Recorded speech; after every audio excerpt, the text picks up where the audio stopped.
Bismillahirrahmanirrahim. Assalamu alaikum. I am your host, Aisha Sadiq, lecturer, Department of English, ISP, Multan. I am here with another exciting episode of Lingua Literaria. And in today's episode, we will talk about two recent branches of linguistics that are psycholinguistics and neurolinguistics, and we will talk about the scope of psychology and cognitive sciences and how they are related to the field of linguistics. In our studio, I have two distinguished guests, Dr. Shahid Mahmood, Professor, Department of English, ISP Multan, and Madam Nadia Fahim from Department of Psychology. Assalamu alaikum and welcome. Thank you very much, ma'am. Okay. Sir, as we know that linguistics is an interdisciplinary area of studies. So how do you relate psycholinguistics and neurolinguistics to other fields of studies like psychology and cognitive sciences? First of all, thank you very much for inviting me for this important episode. So it is very important for our audience to understand, and the viewers especially, to know about the psycholinguistics. When we put two branches together, linguistics and psychology, we get it is the relationship of linguistics and psychology. In linguistics, we study the structure of the language. It's a science of the language. And in psychology, it is all about the human mind, like we study the human mind. So it is interdisciplinary, that we are going to see the different cognition processes and all that. So the important area in the field of psycholinguistics is the cognitive psychology. That is very, very important to understand, because all the psychological or maybe the cognition processes we deal, like for example, we deal with the memory, we deal with the perception, we deal with the decision making related to the language. And another important area in psycholinguistics is the language acquisition. Exactly. That how the language is acquired, like as the first language, because of the what are the mental processes and the learner go through and all that. Now coming to the second, that is called the neurolinguistics. It's neurology or neuroscience, that is the neurology mechanism that is somewhere in the brain. And it is like we are going to study that how the brain functions while performing different tasks related to the language. So the most important in the neurolinguistic is the brain imaging. Like like you could say, this is the field, the most important area in neurolinguistics. The brain imaging involves with we call it fMRI, just like MRI that usually I think the people are familiar, the functioning measurement of the resonance images. So we call the brain imaging. There is EEG, that is the encephalography, that is the language related, electroencephalography. So the third area which we like, I believe that is very, very important, that is the physiology. Physiology is important because it's related to neurolinguistics. So it is basically concerned with the malfunctioning, or you could say when the damage is occurred due to many reasons could be there. Exactly. Can be stroke, can be there could be any trauma, injury or another thing. So in this way, when we have certain problems that we deal through the physiology, that is the area. So neurolinguistics and psycholinguistics we covered. Now we move to the second part of your question. That is how they are related to psychology. Yes, psychology and cognitive sciences. So it means that, as earlier said, the psychology is all about the study of the human mind, basically. The cognitive sciences, they have interplay kind of the cognition processes, that how the cognition processes occur inside the mind. So this is called like the neuroscientist or the psychologist as well as the cognitive scientist. They work together in this combination, the two important people, I think. What they do study, as earlier said, they study more about the cognition processes. So it is for the layman understanding, I would further explain the cognition processes are related to memory, related to perception, related to our decision making, related to behavior, that we go all through during the processes of that. If I talk about the holistic definition of what you could say cognitive science and psychology, so you could say it is all about the language, because the domain is the language. So they both work together but I would say the four areas: psychology, linguistics, cognitive sciences, and what you could say the other area, psycholinguistics, neurolinguistics. They are all having intersection somewhere. Like they intersect. I think somewhere neuro comes first, somewhere the linguistics, somewhere you could say the cognitive sciences. So this is how when we talk of the holistic approach. In holistic approach, we are basically dealing with the language learning processes related to the learner, related to the how the languages actually processes inside the brain. Like I would use the word brain because it's the physical entity. Mind is complex, and I would not because it is the psychology area. So as brain imaging is very obvious, and we can have some imaging of that. So in this way, the language processes related to learners, that how the language is learned or acquired, and how language is produced, or how we having the thought processes. So this is the overall, you could say, the definition or relationship of all these areas. Okay. So I hope I answered the question. Understand this. Okay. So as we know that language acquisition is the process by which humans acquire language. In psycholinguistics, we study about the stages of language learning. And we know that normally by the age of 5, a child masters the speech pattern of his language, but this is not same for all the children. Okay. So as a linguist, how do you see that? What are the psychological barriers in language learning, particularly the first language? I think when you talk about there is a critical age hypothesis that we all aware, I think, because at the certain level of age, like we, as a children, they are 3 to 7 years, they can be immersed in language learning experience anywhere. They can learn more than 2, 3, 4, 5 languages very easily, unconscious processes there. That is called the language acquisition. So when we talk about the barriers, like for example, that what barriers could be, like barriers mean the difficulty the student could face. So I would say we can divide the difficulties or the barriers in many ways. For example, we could say there could be psychosocial barriers could be there. We could say neurological barriers could be there. We could say cognitive barriers could be there related to the memory and all that. There could also be the social barriers, like how much social interaction the students have. And other thing I would say that how much like exposure of the language and do they have, like how they are immersed in the language exposure, input, how much input they have, how much time they spend in learning and all that. And I believe the most important, and when it comes to the second language, especially learning, it is the motivation and interest of the learners, like how much interest they show in language learning. And these are some of, I believe, the barriers there are, could be the possibly, I think, the student face in language acquisition. Okay, Ma'am Nadia, my question with you is that even in linguistics हम पढ़ते हैं कि मतलब nature versus nurture, innate theory है, behavioristic theory है, इस तरह की चीज़ें हैं. You are an integrative psychologist, तो आप क्या समझती हैं कि होम इन्वायरमेंट का, और पर्टिकुलरली हम जनरली कह दें कि इन्वायरमेंट का और बिहेवियर का, और जो कॉग्निटिव एबिलिटीज़ हैं चाइल्ड की, तो वो उसके लैंग्वेज एक्विजिशन में कैसे हाइल हो जाती हैं, वो कैसे बैरियर बनती हैं? They have a very positive correlation in fact, कि अगर आपका जो लैंग्वेज अंडरस्टैंडिंग है, if the environment of the house is friendly, healthy, and that is participating the role of active understanding for the child, तो उसमें language का जो language acquisition है that improves in a very better way.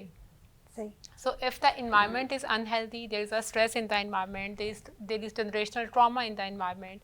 If there is the conflict between parents which is affecting the child, or maybe the unavailability of of primary caregiver, and if the child is not even very much sure of the presence and absence of the primary caregiver, so that can cause a lot of disabilities and disorders and cognitive disabilities in the child, so he can acquire a proper and healthy language acquisitions. इसी के साथ साथ मतलब हमारे यहाँ एक general perception है मतलब जो डिलेड स्पीकर होते हैं जो बच्चे, उनके बारे में कहा जाता है कि अगर पेरेंट्स में से कोई डिलेड स्पीकर है या फैमिली में से कोई ऐसे है जिसने बहुत देर से बोला है, तो नॉर्मली हम कह देते हैं कि अच्छा माँ बाप में से कोई देर से बोला है तो वो भी इतने देर से बोला था तो बच्चा भी इतने देर से बोलेगा. तो आप साइकोलॉजिस्ट हैं, मेरा आपसे सवाल है, do you believe that there are hereditary influences which interfere the language acquisition? Actually, language disorder, language paradigm for a child, language learning जो भी है, that is basically is associated with neurodevelopmental side of the brain, जैसे भी sir ने कहा. So if there is any difficulty in that area, neurodevelopmental issue है, it's coming from the birth, it's coming from the inheritance, genes, genetic factors from the parents, yes, then that can affect the speech, that can affect the understanding, that can affect the hearing process. So yes, there is a very positive correlation of genetic factors and inheritance from the parents, parental side, and then environmental factors. So if but I cannot say that if a father or a mother had delayed speech, so child is gonna have a delayed speech for sure.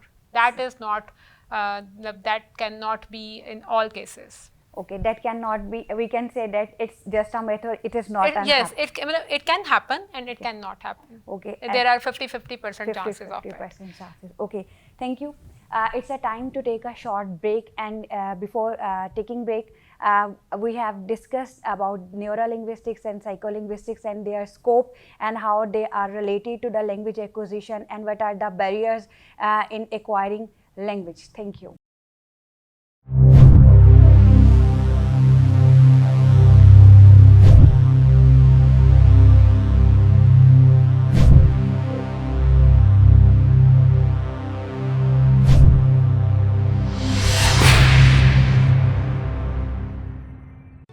Institute of Southern Punjab Multan, the largest and pioneer degree awarding institute in South Punjab region.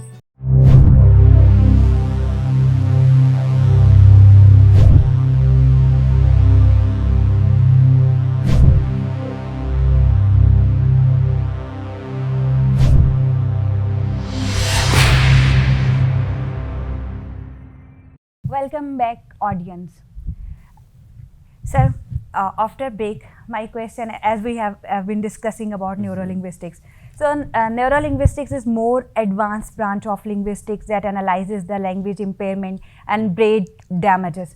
Yes. So, what are the major speech disorders and how they are related to brain impairment? First of all, I think we should understand like the speech disorder, they are totally different from the hereditary that you earlier discussed with the man. Exactly. There could be genetic reasons, or there could be social environmental reasons could be there. But when we talk about the aphasia or physiology, like which is related to the brain damaging of area.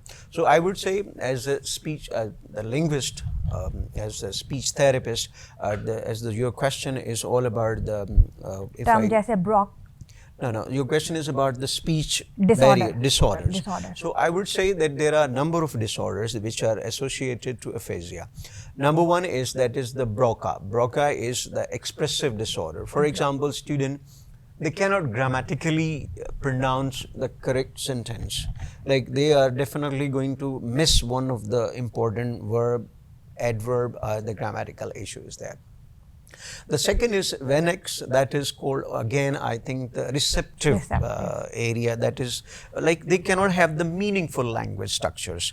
Like for example, they would say I would like to go to what we call it market, like I would, so this is the delaying could be there, like this is another disorder of aphasia. And apraxia is again I think that is related to the muscles or the nerves movement, that is related to like as we already I think we know stuttering, stammering and all these areas are there. So this is the third one. And the fourth one is dysarthria, that I earlier I think maybe we discussed, and as a linguist we know this is related to articulation. That how articulation is affected due to the nerves damaging and the brain dysfunctioning. And the most important is the global aphasia. Global aphasia, in that you have all the problems related to comprehension, related to production, related to processing of the language. So this is the reason we call it global. And the other one is the productive aphasia. Okay. That means, again, the student have a lot of issues and problems in production of language, like pronunciation differences are there. So they cannot pronounce certain sounds, like in Urdu, some people cannot distinguish between the two sounds, ra and ra, like sha and cha. The sounds are there, like in different languages, the various sounds are there. So just like T and D sound in English, we sometimes the t sound is going to be there, so they cannot distinguish it. And the last is anomic aphasia.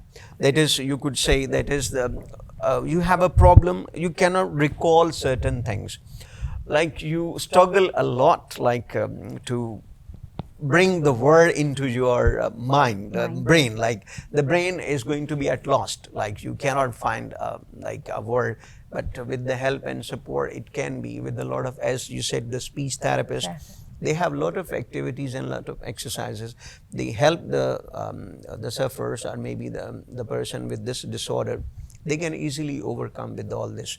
So these are some of the distinguished aphasia, or maybe the speech disorders, which I tried my best to summarize. Thank you, sir. Thank you so much. Ma'am Nadia, recently मैंने कुछ studies देखी, and in studies I found that the children and adolescents with developmental language disorder are often attention deficit. They are attention deficit. So my question is that how do you see ADHD, autism spectrum disorder, or dyslexia, which also cause speech issues? Are they more psychological disorders or linguistic? No, they are neurodevelopmental disorder. All ADHD, autism, dyslexia, cerebral palsy, they all are neurodevelopmental disorders. The children who have ADHD may develop language disorder, and children who are autistic or dyslexics, they may develop language disorder, but they are in comorbidity. So they can both present in one child, but it is not associated, it is not the cause of the ADHD is not the cause of the language disorder, or language disorder is not causing the ADHD, but they both can be present in a child. So yes, so when we have autism, when we have dyslexia, as sir has discussed all the speech issues, so speech disorder, language disorder is an other spectrum.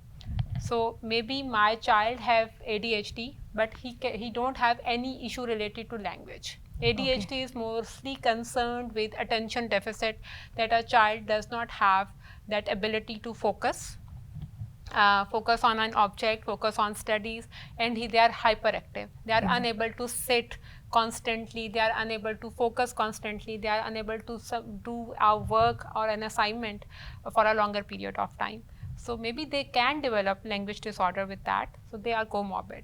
Okay, they are comorbid. Yes. Ma'am Nadia, communication disability or language disorder cause socio-psychological breakdowns. Yes. So what are the consequences and how they affect the personality development of child and adults?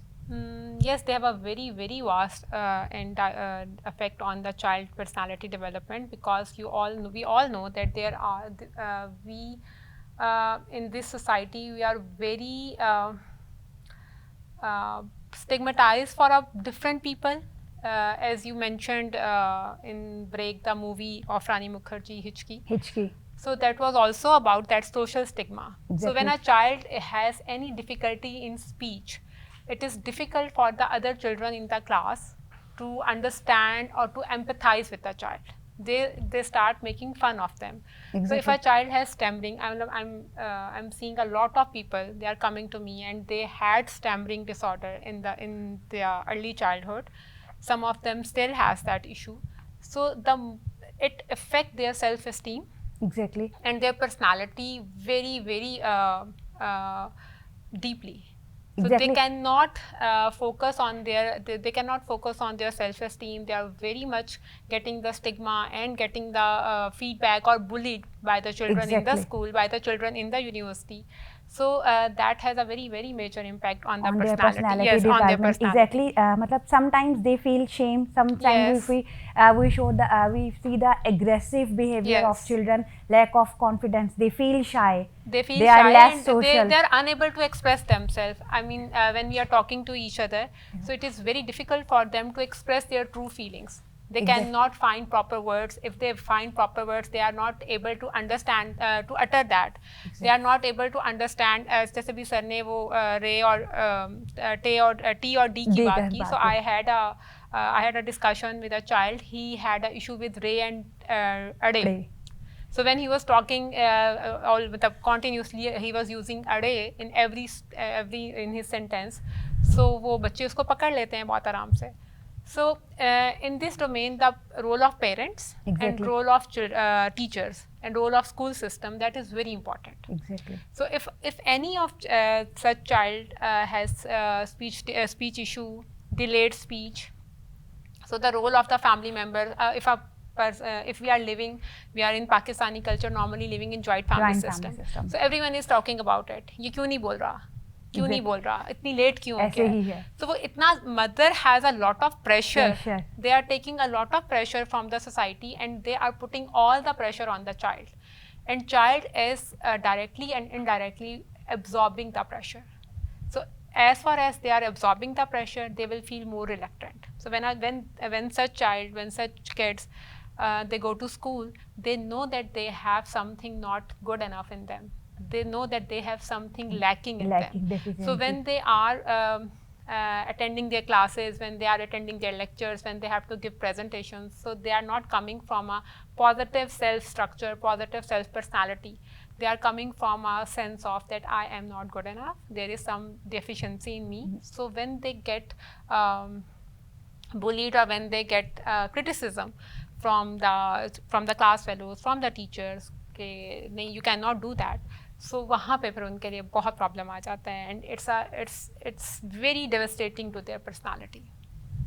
So I would like to add something like, as ma'am rightly said, so like for example, there are personality disorders. They occur because of the bully behavior of them, the segregation by the teachers, or maybe they are differentiating in abilities and disabilities. So such things are like behavior disorders. Gradually they become more aggressive at home, with the friends, with the siblings and all that. So throughout their life they suffer. No doubt, I think with the proper attention, with the proper education, awareness, as you have this program, this might be, I think, useful for many parents to definitely understand that a couple of problems that we have already discussed, they are not hereditary, they are not genetic, they are not, the child is not having because of he or she is born to a certain family. So there can be, they can be, rectified, or they can be treated, like as through the speech therapist, through the neurolinguist, through the psychological, I think some sessions, they could be very, very useful. We can make someone a very useful citizen, or like to destroy someone is quite easy, but to make someone is quite difficult. So as a teacher, it is our role, I think. Exactly, and our approach must be positive in dealing with such children. And through your program, I would definitely like to address parents. Parents lose patience very early because they are taking it as a stigma, as a judgment to themselves. Exactly. So they take a lot of pressure, and when they are taking pressure, if they are not telling us, if they are not saying anything to their child, the child is absorbing the pressure because he is observing the patient. Observing the parents. Exactly. So वो एक modeling होती है ना कि what parent is doing, the child is doing the same. So for parents, they can understand, they can be protector to their child, as they can understand their child, they can make their children understandable to the society, and they can protect their children from the society, from the fellows, from the siblings. sometimes when such children who have language problem and they are taking more time to express their sentence, they are taking more time to express what they want to say, parents get impatient, siblings get impatient. So that has a very negative impact on them. Exactly, they need our cooperation. Yes, they need our cooperation. And first from family. They need our empathy and understanding. Exactly. Yeah, thank you. So that is very important. Thank you. Sir, my question is with you. Yes, sure. Yes. What are the future prospects and career opportunities for a student of linguistics who is specialized in psycholinguistics or neurolinguistics? As I think we have broadly discussed the issues related to neurolinguistics, related to cognitive science, related to psychology and psycholinguistics. So there are a couple of, I believe there is a wide scope of this. Like, first of all, I would say anyone who is having the psycholinguistics background can be a very good academic researcher. Like, you can research on all the factors that we discussed, that why the students are facing issues, the barriers. Like, they can psychosocial factors, why anxiety, fear and depression is there during language learning. When they can also, neurolinguistics issues can be addressed. There could be like cognitive issues can be addressed, like related to memory and all that. Social factors. So the one broader area is as a researcher. They can be academic researcher. The second thing, I think, if they get more mastery over the things and they get more expertise in psycholinguistics and with combination of neurolinguistics, they can be a very good speech therapist. They can deal, I think, with the help of, psychologists and all that. They can be very useful in dealing with the problem related to aphasia. Like, they can be easily addressed. So this is another area which is called clinical. You could say that they can be a good part of that. I think when moving to the third, but I believe that as the science, artificial intelligence has made so much progress, so they can be part of, you could say, the human and computer interactions scientists. They can become like, I would add one of the things, like when we talk about the performance of the brain related to neurolinguistics, what are the certain nerves or the neurons, they are functioning, are more actively functioning when they are performing the commanding task, requesting task, offering task, or the nature of the task. Because whenever we hear there is going to be a command or request to us, so the mind start processing. So they can be a very good processor with the help of technology and all that. So the last thing I would say that like in the context of education, like they can be a very good educational researcher, like they can be interdisciplinary researcher. They can, like some people don't understand the difficult concepts, like they can be helpful in that area, in engineering, and I think apart from psychology and language, and they can be an interdisciplinary researcher. They can work on that. And as I earlier said, they can, if they have interest, like they want to go further in neurolinguist, like they can become a neurolinguist.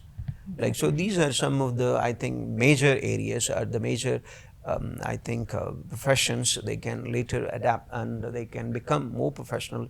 But it requires, I believe, a lot of hard work is needed, because it is service to humanity. Exactly. Like, you are going to help those people who are suffering and they having issues. So at the first part, I believe that you should have, as ma'am said, the patience. That is very important. And empathy, ma'am already told, I would agree with that. The empathy is very important. Like, you really need to go down to the level of the sufferers or the people who are having this issue. So from the ground level, you need to understand it. So I believe that the students who are interested in psycholinguistics, they can solve many problems related to the speech and related, they can be a good researcher. And language acquisition problem, they can easily, no doubt they cannot eliminate, but they can give solution to the local and global problems. So who knows, I think, who is going to be what tomorrow if they're going to put some efforts. So I think a lot of scope is there. and it is quite informative for our students who are not familiar with these scopes of linguistics. Thank you, Dr. Shahid, for your valuable insights on the field of psycholinguistics and neurolinguistics and their future prospects, and definitely these insights will be beneficial for our students. Thank you. Thank you, Madam Nadia Fahim. You have put a in-depth insight on the behavior and psychological aspect that are related to language disorder, and you have talked about the social stigma and the judgmental issues of parents, and you have discussed about the bully. Thank you. Dear audience, it's time to conclude the whole session. We have talked about psycholinguistics, we have talked about neurolinguistics, speech disorders, socio-psychological barriers that are hindering the learning and acquisition process of our children. तो being parents, being educationists, being a teacher, ये हम सब की एक collective responsibility है कि ऐसे वो student, ऐसे वो children जिनको language disorder है, speech problems हैं, हम उन्हें seriously लें.